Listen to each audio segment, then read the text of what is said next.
So a brief reflection as you let your meditation already reveal for you what is your revelation today, if you like. You know, we encourage here this showing up with curiosity and openness, and it's really the fundamental posture, if you like, that is so reliable to reveal the way to allow life to become known as a reliable guide. Life is the teacher,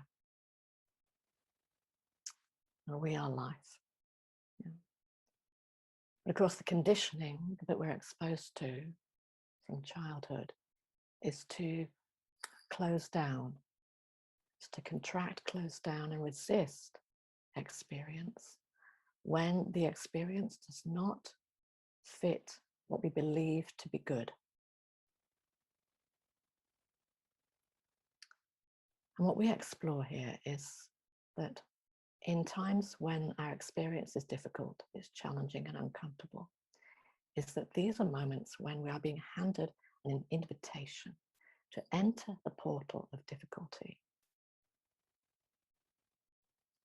to be able to access reality, a reality of expanded possibilities, and the reality of experiencing life without the filters of our conditioning,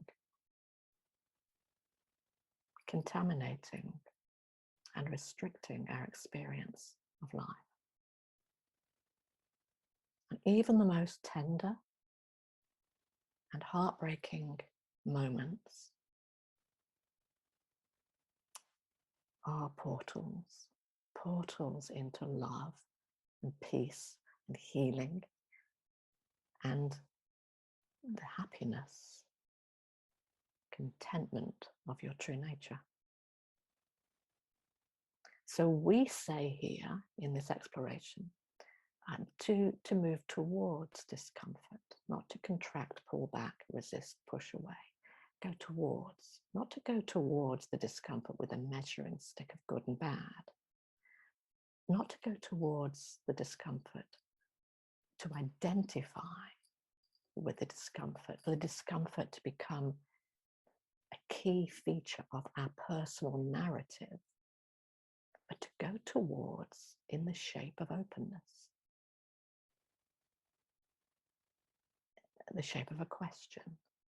You know, the question, the symbol of a question mark, is very open. And one way that I describe this shape of a question, this shape of openness, is to simply ask the question, could I be okay for 1 second, feeling uncomfortable? Now this shape, this question, is an attunement. It's an attunement that resonates with your true nature, because our true nature is naturally open. This shape of a question is a meditative shape which can be employed so readily in daily life. Could I be okay for 1 second? And remember, this question is not for the mind. The answer is not yes or no. The answer is the asking of the question. Because this shape, this question, this openness resonates with your true nature, with the heart. And it triggers, it prompts a relational experience with what's happening, of one of discovery. What is to be discovered here? Not what is to be figured out so I can get rid of the discomfort, but what is the discomfort containing? What's hidden? What's buried? What's contained within the discomfort that reveals the reality of love?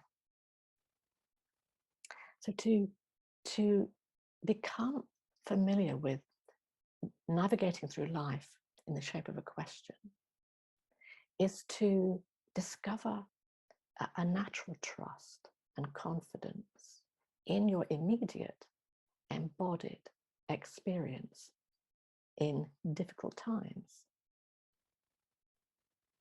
So then you become daily more and more like a living alchemist, where the way you live, the way you relate with the experience is like, you become an alchemist in daily life, unearthing the medicine, if you like, the insights and the light in difficult experiences.